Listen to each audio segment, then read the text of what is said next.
This podcast is a quest for well-being, a quest for a meaningful life through the exploration of fundamental truth. Enlightening ideas, insights on physical, mental, and spiritual health. The inspiration is love.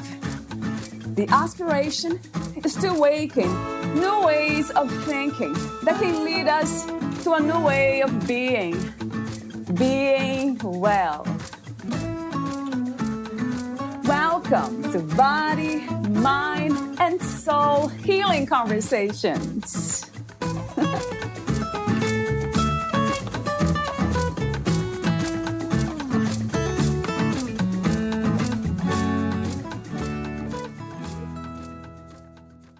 My passion is to help others transform their lives using the tools I've acquired and implemented from the Certification in Positive Psychology course and as a positive psychology coach. I hope that as they learn and live these practices, they will serve and lead too. I've gone on to create meetup groups, speak to organizations, podcasts, work with children in schools, created a postcard campaign, published newspaper articles, led workshops, retreats, conduct coaching sessions, and I cannot wait to see what else is in store for me. I believe so much in the transformational power of this work that my once reserved, shy self cannot help but speak up. This is not just a movement of the self, it is a movement beyond the self in service of the greater good. As we, the tiny ripples, move out and become agents of change, we create a tidal wave of positivity, light, and happiness out into the world, writes Natalie. Valeria interviews Natalie Horner, the author of Gratitude, A Journal of the Heart. Natalie Horner is also the founder of Gifts of Gratitude and a coach. Natalie has come to understand and appreciate what it means to live a life of passion and purpose through her professional training and life experiences. She's certified and licensed in positive psychology, the study of what makes people happy, through the Whole Being Institute. Natalie studied under renowned Harvard professor Tal Ben-Shahar and is licensed in facilitating the Inspire Your Ideal workshop. She also received training at the Sedona Women's Institute to facilitate workshops and retreats for women.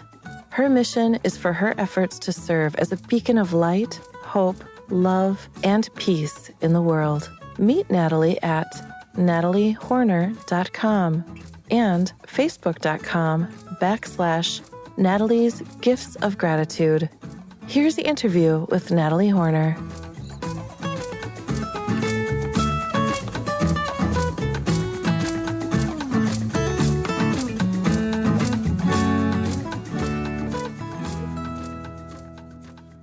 In your own words, who is Natalie Horner as of now? In this moment, and for the past few moments, I think I'm a fellow journeyer. I am on this path of seeking and learning and growing and hoping that I am able to inspire and plant seeds in other people so that they can live their best life and follow I just saw a quote by, I think it's Joseph Campbell, who says, you need to follow your bliss. And I hope that people can follow their bliss. So much of life, we don't follow our bliss. We're too caught up in the everyday and not really being present. And the bliss is all around us. How do we learn to shift from the mental constructs of everyday life, this almost robotic way of living, of doing things, to a more open and spacious kind of state of being? I think one of the greatest ways is to get out into nature. I think nature provides, even just 5 minutes of nature, getting out and truly being present and really looking at something, picking up a leaf. Oh, yeah. Picking up, or noticing, the little specks on a flower. So many times we go by, but if we really pay attention to that, it takes us out of that thinking mind and more into a present mind, I believe. And another really good way of doing it is to tap into your senses, to really become aware of your senses, touching something, when you eat something, really tasting it, not just swallowing your food, really being present with it. And it brings us back into our body, into the ground, being grounded. And I think so much is, from we're from the neck up, we're thinking, but we forget that we have this body below that's doing so much work and being there and just being present to even just your breath. I mean, what an amazing thing.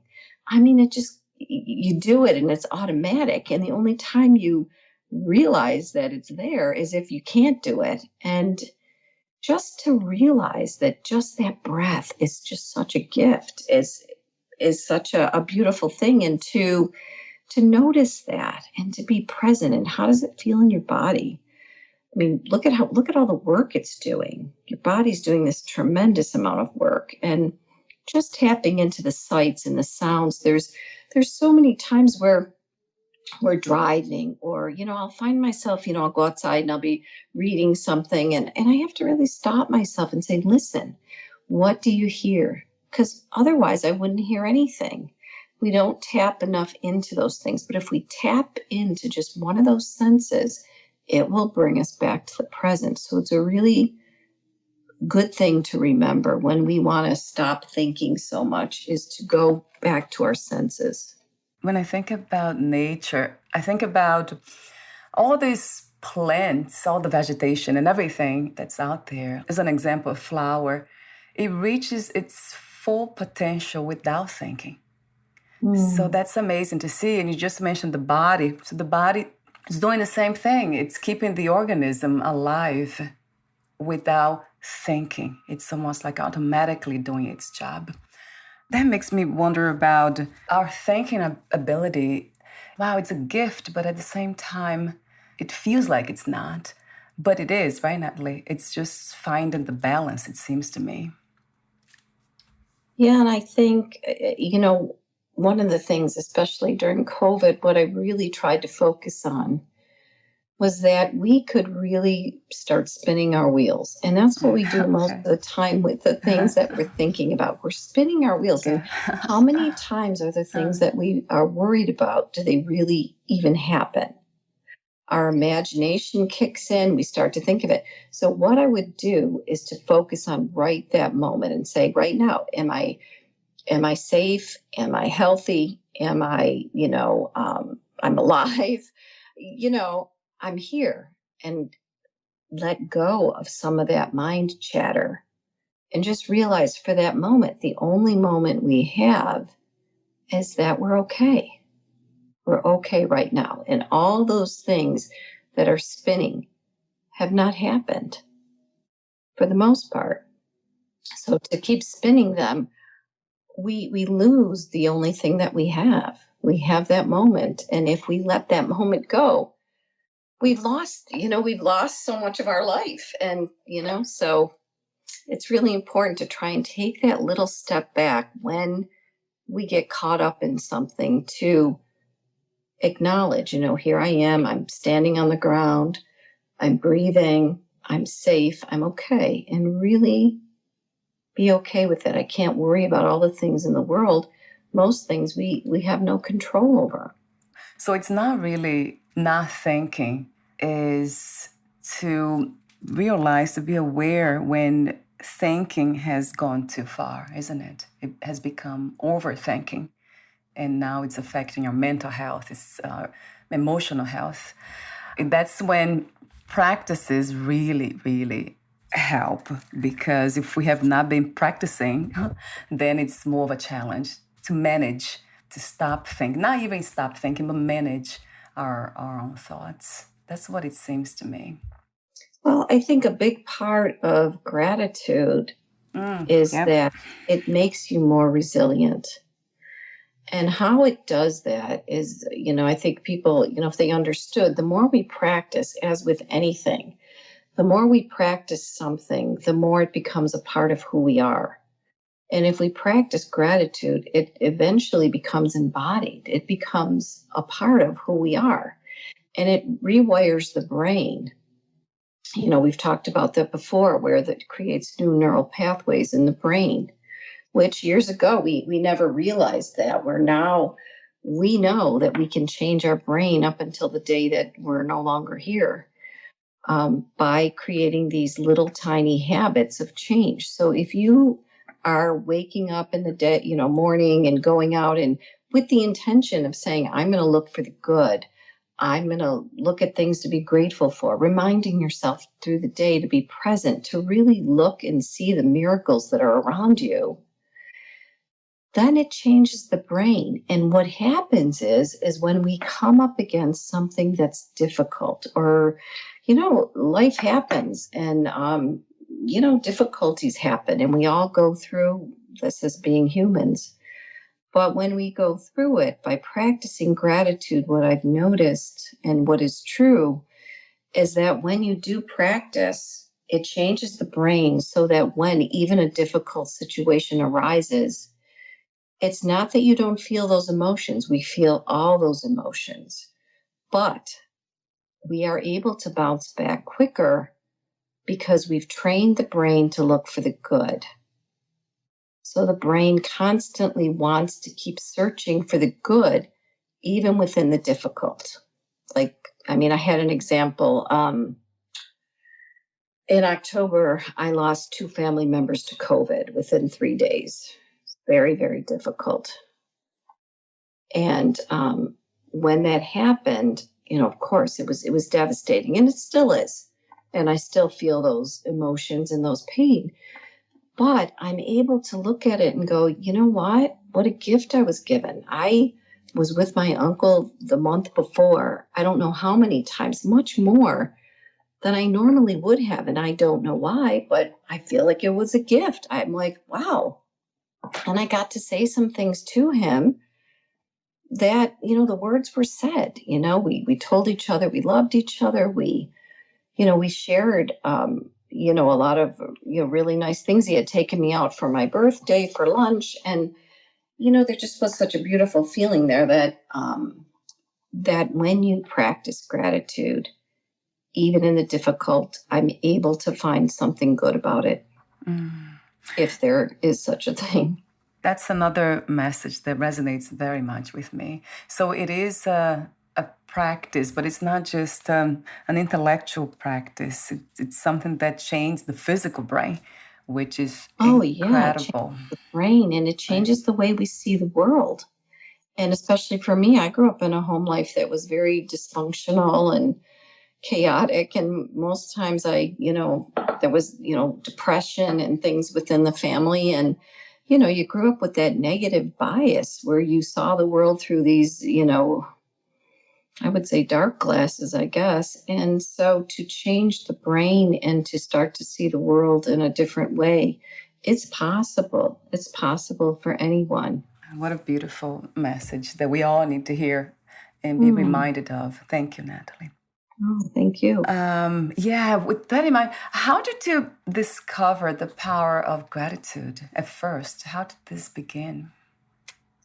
Well, it was a crazy story. It's kind of a funny story. It's I always read the editorial column in the newspaper, and I came across, it was Thanksgiving of 2010, and I saw an article by a woman. She had written in, and she talked about how her daughter had given her this blank notebook and said, write 3 to 5 things you're grateful for every day. And she said, I didn't know what it was going to do, but I decided to try. And she says she could not believe the difference in her life. And she said the same thing that I'm talking about. She talked about how even in the difficult, like she had broken her foot, and how she found, she was able to be in nature more and to spend more quiet time, and how it made a difference even in the difficult by practicing this gratitude. And her article was called Gratitude Reveals Great Wealth. And she's talking about, this wealth that we all seem to be wanting to get. We think it's, material things or whatever. We keep searching, but it's really an inside job. It's about finding that within yourself and giving that away, like we talked about. It's finding that gratitude and sharing that, being grateful for people, letting them know, telling them, and then you're able to it's a win-win. You give it away and somehow it comes back. It's like it's Right. this beautiful dance of life that is so beautiful. Oh, I love the dance part too. I often use the word dance because that's what it feels like life is. Even the gift of thinking, but also knowing how to go in and out of it. The dance between thinking, but not thinking too much. So we don't get caught up and stuck in negativity or even mental health issues. You wrote a piece titled Gratitude Reveals Great Wealth Within Ourselves. And that was published in the book Finding Unshakable Happiness. So talk to me for a moment about the main intention of writing that piece and how the collaboration went, because I love collaboration work, community work. And also the, am I pronouncing it correctly, Inspire Whole Person Wellbeing Model. Yeah, that's a big group there. But the way it worked is there's been so many of us that have taken the certificate in positive psychology, and it has changed so many lives. It's a year-long program, and through the we did immersions and we got little groups, our accountability groups and things like that. And through these groups, so many people grew and so many people changed their lives. So they asked for who would like to write a chapter about how positive psychology, which is the study of what makes people happy, would you like to write a chapter about it? And so I had never really written a chapter before, but I jumped in and I said, all right, I'll do it because I really believe in this work. And I believe that, it has the power to change people's lives. And so between the gratitude and the positive psychology of which Spire, the model of whole person well-being is a part of. And Spire stands for the spiritual, the physical, the intellectual, the relational, and the emotional, all the pieces of a whole person well-being. And what we use that model for is to, like I know for myself, I still use it a lot. If I'm having an off day or an off week, or I feel something isn't right, or my New Year's resolutions even, I go through every piece of those, such as the spiritual is leading a meaningful life and savoring the present. I'll look at myself and I say, am I being present? Am I practicing? Like, I believe gratitude, one of the biggest gifts is to be present. That's what it does. It makes you present to life so that you see what's going on around you, so that you can write about these good things and these miracles that are happening. So, I look at the spiritual side, then I look at the physical side, which is caring for the body and tapping into the mind-body connection. What we talked a little bit earlier about how the mind starts going, and by coming back even into our own bodies and using our senses, we're able to kind of balance the two. It doesn't mean we get rid of one or the other, but kind of living in balance. Yoga is another big piece of the mind-body connection. But being in nature, again, nature fills almost every single one of these. But the physical, we'll talk about going for a walk, dance, jog, eating healthy, making sure you rest when you need to. It's really taking care of the self, the physical. Then it goes on to the intellectual, which is engaging in deep learning and opening to experience. So it's like following your curiosity and being curious about the world, whether you enjoy reading and maybe you want to read, or, trying something new that you've never done before. or noticing something new. Like I always talk about finding the extraordinary in the ordinary.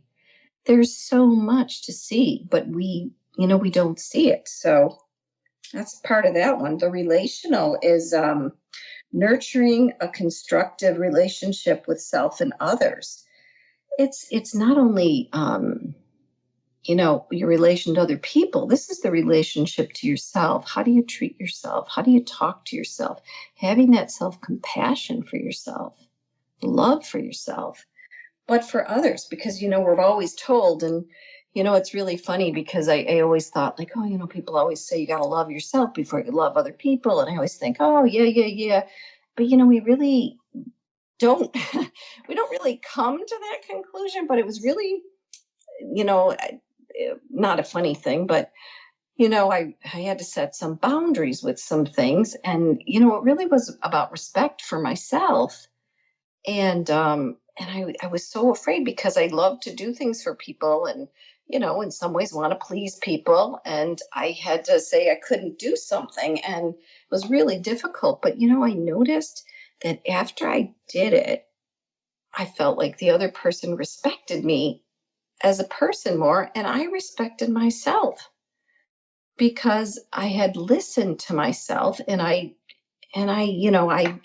took the warnings and made sure that I took care of myself versus like we always do, we overdo at the expense of ourselves, and then we wonder why we're so depleted. So yeah, and then the emotional side is feeling all emotions, and this is a huge one, because I think people think of positive psychology or gratitude as, oh, we're supposed to be happy, happy, happy, and we're all running around and everybody's excited. That's not true. That, we feel all of our emotions. It's the resilience piece that comes in because of the work that we've done on gratitude, or in the work, of positive psychology, of the rewiring of the brain, that allows us to feel our emotions, but be able to bounce back quicker. So that whole, example of that, I love the Spire model, because, we're not just looking at one piece of ourselves, we're looking at the whole. And there's a chart where you look at it and you say, how am I doing in this piece today? Or have I seen people recently? Or have I treated myself well? And you start to see where you are, or maybe you haven't been sleeping well. And so you notice it. So what can I do to help myself raise that level in that area so that I feel better, so my whole person rises? Because one affects the other. And so, in order to be whole, we need to look at all the pieces. Yeah, so it goes back to the harmony, the balance, which is Yeah. dynamic, right? Natalie, it's not fixed. It's not a destination to arrive at. No, and every day it's different. Some days we're with people and we're on and enjoying all that, but then maybe another day we need to look at the intellectual piece, and maybe we need to spend some time in nature by ourselves. We need some sort of a balance of life and for ourselves. Amazing. Every time you mention nature, it kind of opens the heart. It's amazing how incredible it is. And I think a lot of that it has to do with the mental constructs that we believe we know what nature is already. So sometimes we just ignore it. We don't see it, as you said. You also wrote a journal. It's titled Gratitude, a Journal of the Heart. And you also have gratitude postcards. You're also a coach. So I would love to hear more about your work as of today, Natalie. Are you coaching one-on-one, groups, corporations? I'm doing both. I'm doing some groups, and I'm also doing one-on-one coaching, which I find very rewarding. I think to lead people on a path that can help them move forward. I think, that's the point I've gotten to in kind of like my sort of career here, is that I want to serve this work forward. And in order to do that, like, I love doing these podcasts. I mean, I love them. I get energized just hearing your voice and, listening and talking about all this. It really inspires me too.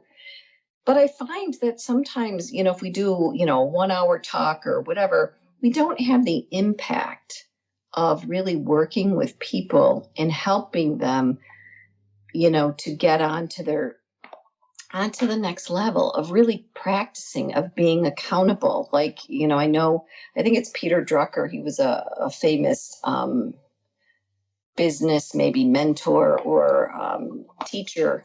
And he always said, don't tell me how wonderful this weekend was. Tell me what you're doing differently. And that's really the piece that I want to capture now. I want to see people's lives really turning. And I do see it in the work, but I want it to really be lasting. And so I think by doing, the coaching, and also I'm going to do some more teaching. I'd love to go into schools and to really work with the kids. And I have done it in the past. I think, I was working on a children's book on gratitude with kids, underprivileged children, in the city of Buffalo. And so it's taken me all over the place, which I really, truly love. I love the creativity, but I'm at a place now where I really want to make that impact. So I'm hoping that does. And I am doing a free 30-day challenge out on my, it's out on my Facebook, Natalie Herner Coaching. And I'm hoping that people sign up. It's for free. You get on, and for a month, we're just going to write one thing we're grateful for with interaction from other people. It'll be a private group, but hoping that we can encourage each other to start this practice that rewires the brain, that it becomes a part of who we are. So in our difficulties and in the good, we can see the good. As a quote I've heard from Dr. Tal Ben-Shahar is, what we appreciate appreciates. So the more we appreciate, the more we see. So I love that. I love your work, and especially when you talk about children. So that really, it's a very inspiring action, because if we can teach children to be grateful, to see the good, as you say beautifully, what a different world this will be. It will be a completely different reality if we don't wait to rewire the brain later on. We start from when it's, malleable, that these kids are so impressionable, and we don't realize sometimes the little things that we do make such an impact on them. And, there's so much, I think we teach them how to read and write, and not that those aren't important, but it's how to have a friendship. It's how to be mindful, starting your day with these gratitude practices, giving these kids a little bit of a break to sit and just think. And to, it's funny, I just wrote a blog for this month, and we had been with friends who have younger children, and every day they were waking up saying, oh, what are we going to do next? Oh, what are we going to do tomorrow? Like, they're privileged children, and they have a lot, and they're constantly looking for this outside stimulation. Yet when they were given the opportunity to go in a wading pool with a bunch of their friends, they made up games and they had fun for hours. And I think that's part of the secret of, even for ourselves, being bored, spending time in just nothing. We constantly want to fill up our days and our minutes and our hours with things that really aren't the most important things in our lives. We really have to pick and choose and set that intention. It's finding meaning, right, Natalie? Yes, it sounds to me. Yeah, meaning and purpose and your passion. Really, what are you passionate about? How can you make this world a better place? What's the simple things you could do? Smile at somebody walking by you, hold a door. How hard are these things? We've forgotten about some of the common courtesies that are really what life is about. It's about the simple things, the connection to one another, the humanity. And there's a quote I put, well, not a quote, but I talked about, there's a crack in everything. That's how the light gets in. And the light, I believe, is the divine. We all have that divine within ourselves, what we were born with. If we could show a little bit more of that divine, this world would be so much better. And we would see it in each other. We would recognize that we all have those seeds of goodness and beauty in us. And so I just think we need to recognize it and be that light. I love the way you say that. It sounds very spiritual to me, which it is, right? And it feels like once we go spiritual, then everything else is touched by it. It's almost is illuminated by this light, as you call it, the divine light. That's beautifully said. I love spiritual anything, spiritual knowledge, spiritual wisdom, spiritual conversations, because they tend to really flavor everything else, all the other aspects of life. It really does. So thank you for bringing that to the conversation again, Natalie. It feels really good even to hear that. Thank you. And you too. You are the epitome of that in all that you do. Thank you for the encouragement. It really is. Oh, I love doing this. This is my sacred hour, I call it. For now, I cannot have these conversations with people around me that much. I'm planning to have meetings in person and all, but for now, this has become my retreat place. I agree. Oh my God, it's so good. Yeah, I have a question for you about, just a curiosity. Do you see a difference between gratitude and appreciation? I think that when you are grateful, and your heart is filled with that and it's open to that, you're much more appreciative to everything around you.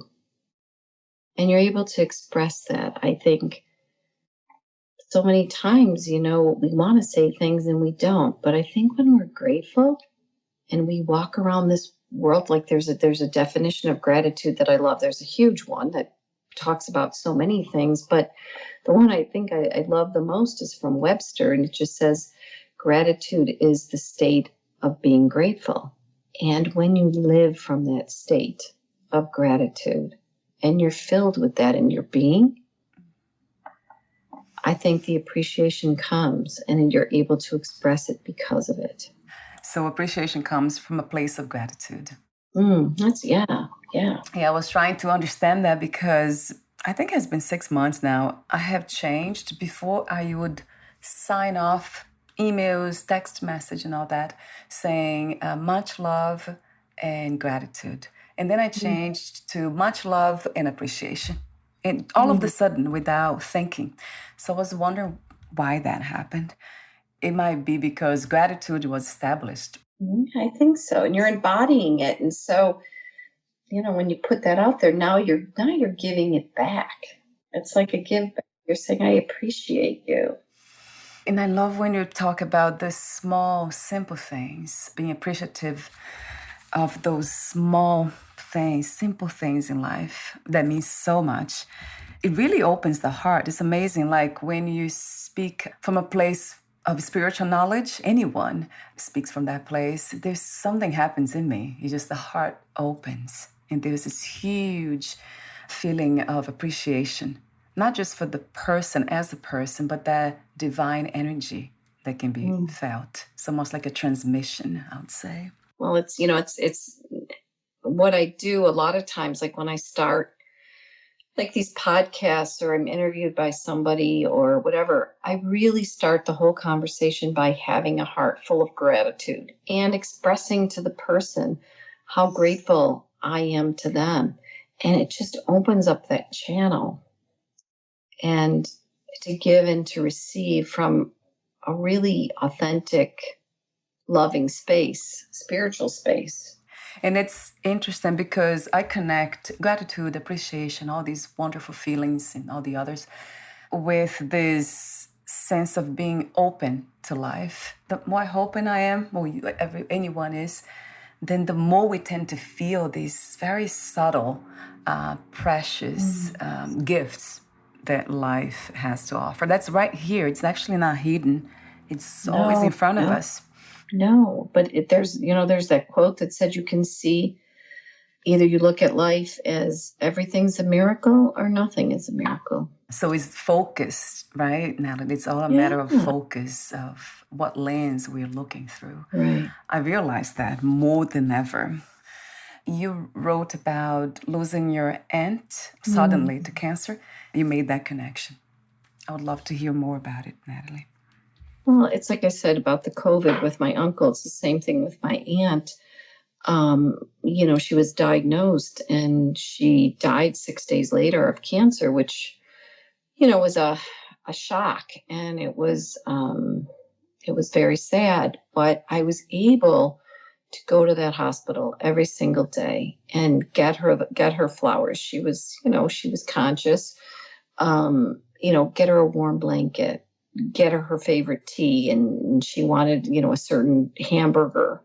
And I was able to give her those things and to be of love and of service. And it made me realize, too, that the only thing that we leave with is the love that we've had for other people and the love they've had for us. And to see that love in action and to see that was such a beautiful thing. So within the sadness, like I talked about before, the resilience, gratitude plays this huge part in resilience of this being able to bounce back. Not that it wasn't painful, not that it still doesn't hurt that she's gone, because she was like a mother to me. But I'm able to see the good. I'm able to say, wow, some people pass away and we don't get that opportunity to tell them how much we love them and to be with them and to do those special little things.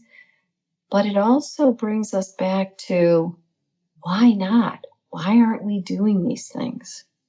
Why aren't we doing those little things for each other that make each other smile and are happy? Whether it's sitting and having a cup of tea or, just that time spent together. We should be doing it. It doesn't have to be, at the end of life, but it was a gift to be able to have it and be able to do that for her. So that is another beautiful reminder of appreciating people around us while they're here, ourselves and others, because we never know. Yeah, don't wait. Don't wait. As I hear you, I do think about people around me and myself, of course. I have a lot of practices that I engage in when it comes to positivity. So I'm always doing something that will trigger the mind to be in a positive space. But I do have people around me who have a hard time doing that. And sometimes it's really, because it's a matter of attention, it seems to me like they have been practicing so much the other way around of giving almost like fuel to negative thoughts that they keep going back to it almost as a cycle. So, and it's not easy to break. I wonder if this is something to shift the attention to do what you do and what I'm doing. So many other people that I talk to are doing the practice of healing and spiritual knowledge and wisdom. Does it take this willingness to do the work, or suffering is the biggest catalyst to change? I think sometimes our pain becomes our purpose, but I also think that in order to change, and I think we've always had this misconception that in order, we set our New Year's resolutions. Oh, I'm going to lose weight. I'm going to exercise. I'm going to do all these things. I got this whole big list and, I'm going to do all these things. And we find, and what the majority of people find is that after the first month, most people have stopped.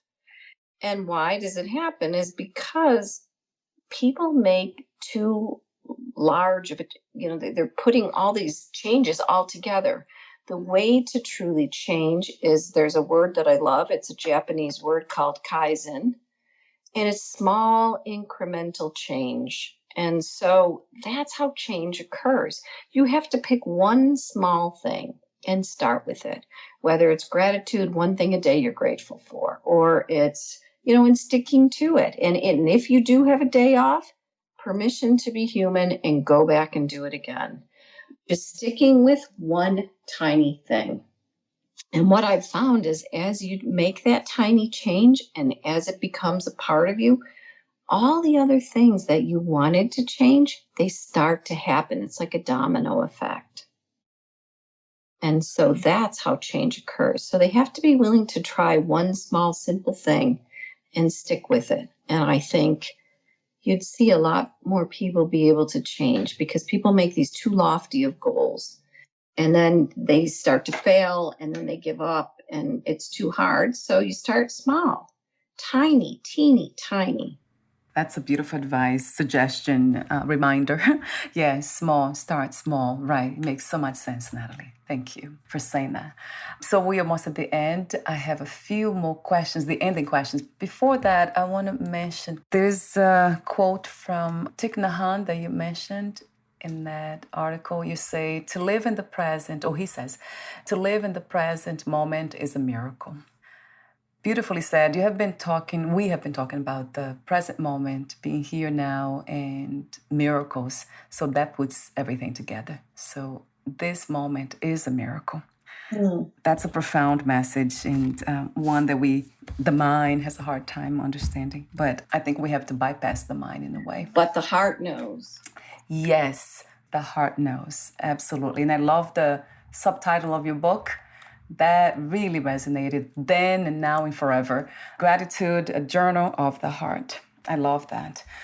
So thank you so much again, Natalie, for being you, for saying yes to life. I'm loving the work that you're doing, and you're bringing us so many interesting people, and I just love it. I bought so many books. It's like, wow, because, there's just so much good information and learning to be done by these beautiful people who are doing an amazing work in the world. And thank you for bringing them to our attention and showcasing them. Yeah, thank you for the encouragement. I really appreciate that, because I know it's coming from the heart, and we're all connected in this mission to make this world a more peaceful one. So thank you for saying that, for being that message too, the messenger and the message, Natalie. Thank you. So before my ending questions, would you like to add anything else that we left unsaid for today? No, if you want to make that small, tiny change, go to my Facebook account, Natalie Herner Coaching, and, sign up. It's free, and we're going to start August 1st, and I'm hoping that we have some followers that, these tiny changes are what changes the brain and changes our life. So if we can help and make each other accountable and do that, we're changing the world. I'll have the link on your podcast profile too. And let's see, my last question. And I'll ask you this one. I don't think I asked you this question the first time I interviewed you. I don't think I did. What 3 experiences you wish everyone to have before they lose the body, before they die? That's a tough one. I think before they lose the body, what would they want to do? I think first of all, having people in your life that you're connected to and loved, and you're loved unconditionally. I think that's one. Number 2, that the true joy of life and being in the present moment and being able to be comfortable in the uncomfortableness of that, because I think it's very uncomfortable for us to have spare time and to just, and to be able to be comfortable with that and to allow. And I think surrender is a huge thing. And I've been reading a lot about it. We have so much resistance to so many things, but to surrender to life and to know that the universe has us and what's meant for us is going to be there, instead of trying to fight and move and push, to really be able to surrender, a place of peace. I love all that. I don't know if that answered correctly, but that's what came to me. Yes, that's it. Thank you so much again, Natalie, for your presence in this reality, for your work, for being open to life and everything else in between that can be felt. Thank you. Oh, thank you, Valeria. You are amazing. You too. Take good care of yourself, and we'll talk soon. We'll be in touch again. Bye for now, Natalie. Take care. Bye now. Bye.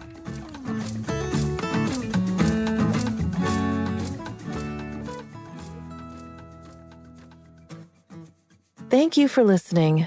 To learn more about Natalie Horner and her work, please visit nataliehorner.com and facebook.com/Natalie's Gifts of Gratitude.